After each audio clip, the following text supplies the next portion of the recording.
Hello friends. Bacon has a magnetic power. If you read one of his essays, you feel like reading all the other, or you are attracted towards it. To read all the, there is an appeal from his part or from the part of the essays to read all the essays. Now we have done one, that is of studies. This is the second one, of truth. There are 22 sentences here, and we will take them one by one, and before that we will do an overview. There are 12 points in this essay. First one is, he is talking about people like Pilate, and the adjective used is jesting Pilate. People like, first is this, people like jesting Pilates, jesting Pilate. Pilate, you know, he was the Roman governor of Judea in Palestine. He was the one who passed the judgment on innocent Jesus to be crucified. So he knew that he was doing something wrong. He knew that he was putting into practice a lie. But still he had to do it by force of circumstances. That is why, what is truth? This thing Pilate would not wait for an answer, because if somebody would give the right answer, he won't be able to proceed with his actions. So there are many people like that. You want to violate the traffic rules. Then you are about to do it. And somebody says, hey, see, the light is red. You are violating it. What is it? It doesn't matter. So that is what you should say. Your personal interest, selfishness, or your disregard for law. I think most of it is selfishness. So there are many people like that who practice lies. Not only tell lies but practice lies. So one such person is, he is the saint of lies. Who? Pilate. That we can say that, isn't it? Now the second point is a philosophical inquiry. Why do people love lies? Second, why love lies? Is it because of the difficulty in finding out the truth? See, Pilate, for example, was it difficult for him to find out the truth? No, it's not because of that. But it is in nature. It is DNA written. Some corrupt love for this. Some corrupt part of nature. So, and then he says that look at the poets. They tell lies. Was this the face that launched 1,000 ships and burned the topless towers of Ilium's sweet Helen, make me immortal with a kiss? Is that true? Nothing. So the poet telling lies. Isn't it? The poet is telling a lie. Or, as Shakespeare says, no? What does he say? The morning russet man will climb rocks over high on yon eastern hills. Is it a fact? No. But you enjoy them. Isn't it? Merchants tell lies. So what is the price of this? If you are familiar with the merchant, he will say 20 rupees. If not, other person it will be 25 rupees. But what comes in his mouth? So that is, everybody has got some human nature. It is in human nature to tell lies and enjoy. It's soul's sake, that's what he says. Understand? Then he says, arguments, third is arguments in favor of lie. Some arguments, or you can say in favor of lie. This is points now. So we can, as brief as possible, in favor of lie. In favor of lie. Lies. How important is lie in our lives? That's what he says. For example, he says, you have got pearl and carbuncle, he says. Pearl is bright. See, it increases its brightness during day only. But what about carbuncle? It's not like that. Then there are masks. Then we have got mummeries. Then processions of triumph. You can hear, no? People say, lakhs and people are behind us. When you look, you will find only 10 people. Isn't it? Lakhs and lakhs of people are behind us. You look at the procession, just see the procession, then you will find there are 10 people shouting, and all 2 people, they are carrying a banner or something like that. Isn't it? Yes.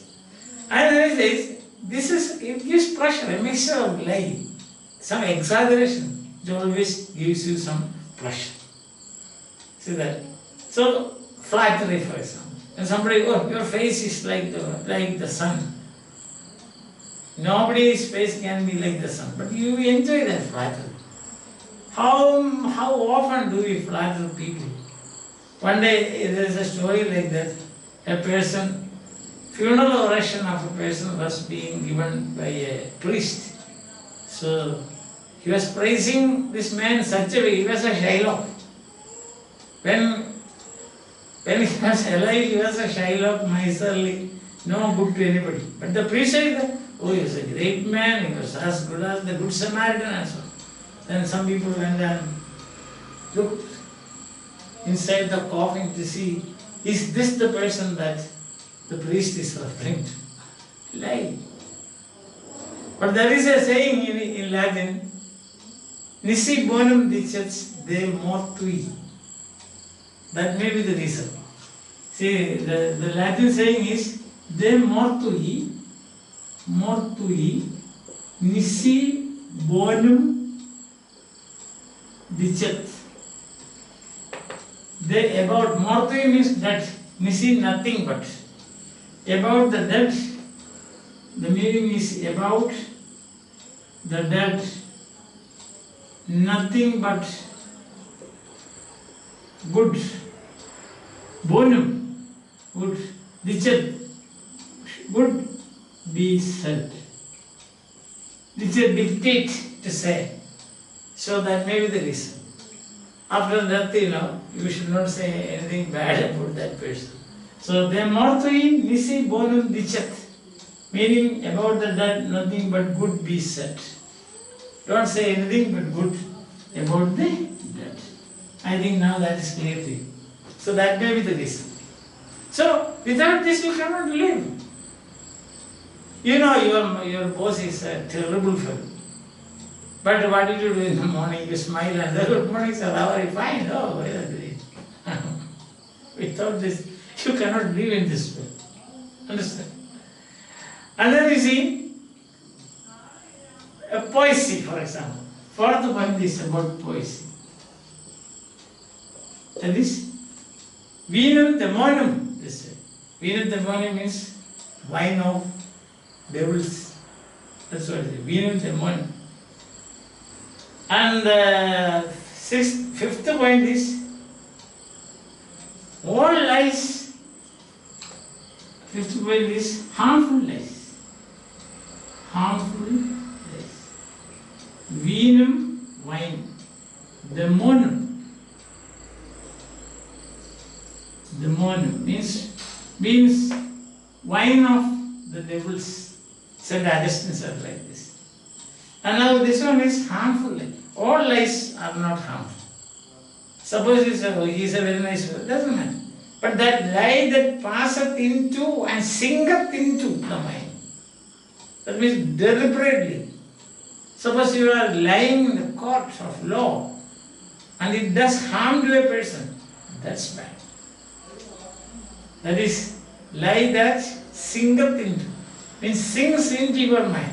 You are so deliberate. You are seeing that somebody has done bad, but you go to the court of law and say that, no, he is an innocent person. That is. Or an innocent person, you can make a criminal. That is the. Understand? Then 6. Sovereign good of nature. Sovereign good of, or we can say supreme good, that's better. Summum bonum, they say.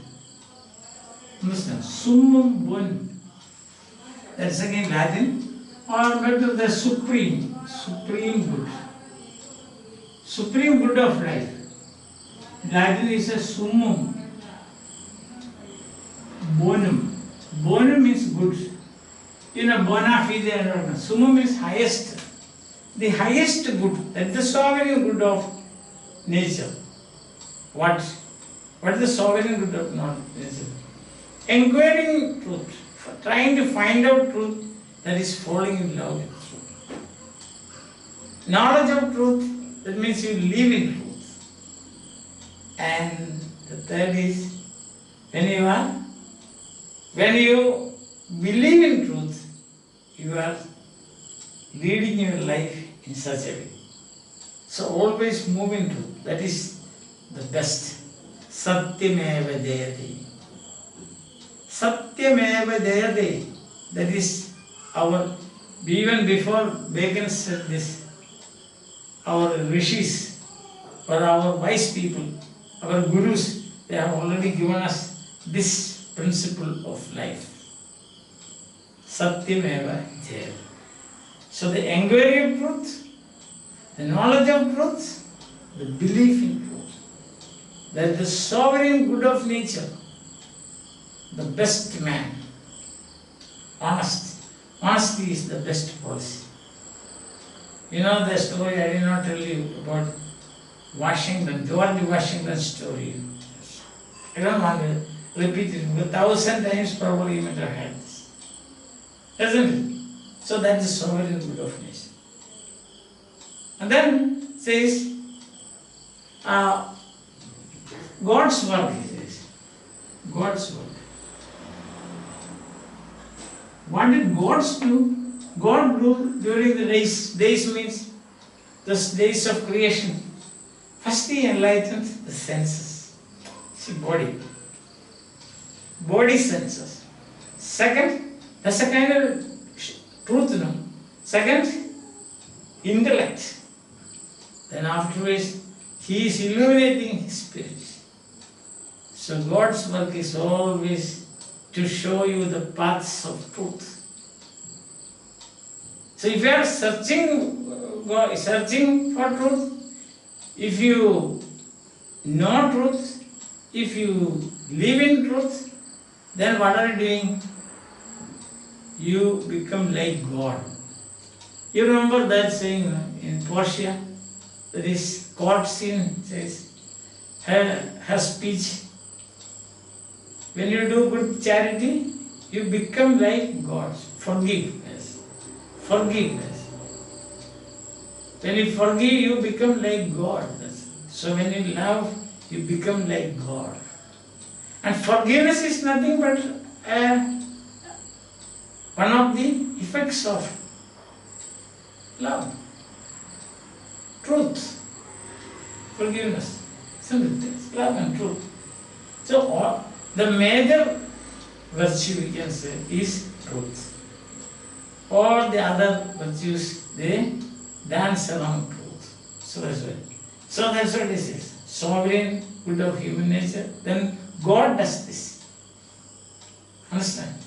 And then it says, the greatest pleasure. What is the greatest pleasure? 8. The greatest pleasure, the greatest good we have seen. What is the greatest pleasure? Pleasure of man. The greatest good is supreme good we have already seen. What is it?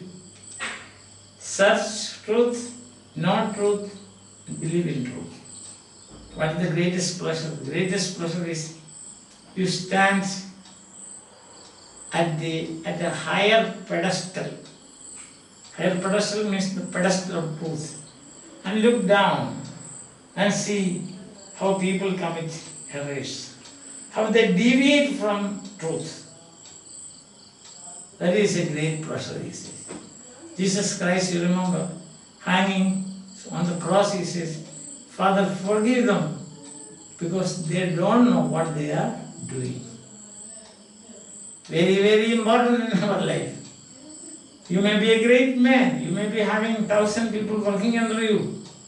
All may not be the same, but some ways people may be making mistakes. What you should do is that you are standing on the higher pedestal of truth, you should look at those people committing errors and feel pity and at the same time enjoy their errors. That is the greatest pleasure a human being can have. Just as your window view of processions, window view of battles, window view of great scenes, window view of spectacles.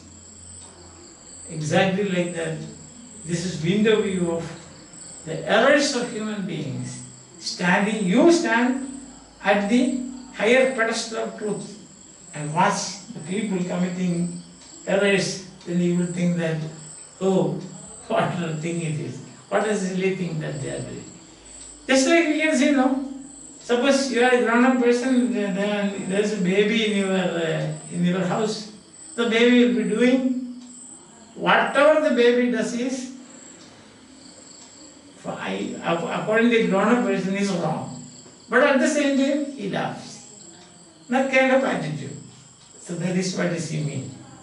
So the greatest pleasure is that. Then 9, very famous statement. Heaven on earth. Heaven on earth. Then what is heaven on earth? He says, that sentence you must learn by heart. To move in charity. It's heaven, it is heaven upon earth. To move in charity, to rest in providence, and to move in charity, rest in providence, yes, and turn upon the poles of truth. That is heaven upon earth. Whatsoever has been said so far, forget about it. If you want to create heaven upon earth, what you should do? Your deed should be guided by charity. Your belief system should be dependent on God. Rest in providence. Believe in providence. Trust in providence. Trust in the Lord. And third is, all your actions should be guided by truth. Naturally, it is heaven upon. Up to this Bacon verse, you can see part 1 of this. Part 1. Part 2, you have Bacon himself says, this is part 1. Theological and philosophical truth so far. Now what about truth, civil business? So, civil truth. Then civil. In civil life, what is important? It says clear and round dealings. That's what it is. Clear and round dealings. That the best is. The most honorable. Understand? And he says, the worst thing in life. Best thing in life, now the worst. Worst is what? Worst thing in life. The life is to be caught for perfidy. Understand? Perfidy and falsehood. If somebody is caught for perfidy and falsehood, that means embezzlement of funds, it can be stealing, it can be wasting, it can be telling lies, it can be. The worst thing is that if you have proved that you are a false person, if you are in the habit of telling lies, you are a person who has committed, say, within this you have what you call anti-national activities, or you can have a bank fraud, ATM fraud, hacking, net hacking. All these things will come under this. Or you are doing espionage, spyware. Suppose you are caught. That is perfidy, act of perfidy. And the falsehood, that is the worst and shameful thing in this world. 9 and 11. 9 is heaven on earth. 11 is hell on earth. The worst thing, or you can say hell on earth. hell on earth. And 12 and the last point we can say. What is the 12 and last point he says is that a skeptic, will there be faith? When faith means truth, when Christ comes again, second coming of Christ. So that is a question, a skeptical question. The essay begins with a skeptical person and the essay ends with a skeptical prediction. Will there be faith when Christ comes again? So that is the third point, skeptical prediction. Prediction.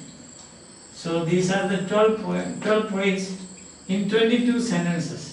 22 sentences. We will take them one by one, but for the time being now you get an idea. So that is part 1 and part 2. Part 1 deals with theological and philosophical truth. Begins like this with a person called Pilate, who, knowing fully well that Jesus was innocent, he orders his crucifixion because he's influenced by people's argument. That is shouting, crucify him, crucify him. So he has done wrong. Therefore he doesn't bother to ask what is true. Why love lies? It is part of human nature. In favor of lies, without lies there is no pleasure in life. Poesy is venum demonum. Harmful lies, not innocent lies, but that sinketh and passeth in the nature. Deliberate. Supreme good of man is, what is summum bonum or supreme good of, sovereign good of? That is inquiry, searching for truth, remaining in truth and believing in truth. And then God's work, God is interested in illuminating, brightening, isn't it? Illuminating your sense, illuminating your intellect and illuminating your spirit. Then greatest pleasure, be always truthful and watch others who are committing errors and laugh, enjoy. Heaven on earth, move in charity, rest in providence, belief, depending on the God's providence. And the third is move in charity and turn on the poles of truth. Be directed by truth. Satyameva Jayate. Part 2, truth in civil life. And the worst thing in life is, or hell on earth is, to be caught for perfidy and for falsehood. And the last is a prediction, skeptical prediction. Will there be faith when Christ comes a second time? When Christ went from here, there is no faith. His encounter with Pilate and also with the people who shouted for his crucifixion. And when Christ comes again, will he find faith on earth? Question mark. And the essay comes to an end just in 22 sentences. I would humbly suggest you learn by heart the sentence that begins with heaven on earth. It's heaven on earth to move in charity, rest in providence, and turn upon the poles of truth. Okay? We will take this step by step, 22 sentences, and then see in detail from tomorrow. Till then, bye. Have a nice day.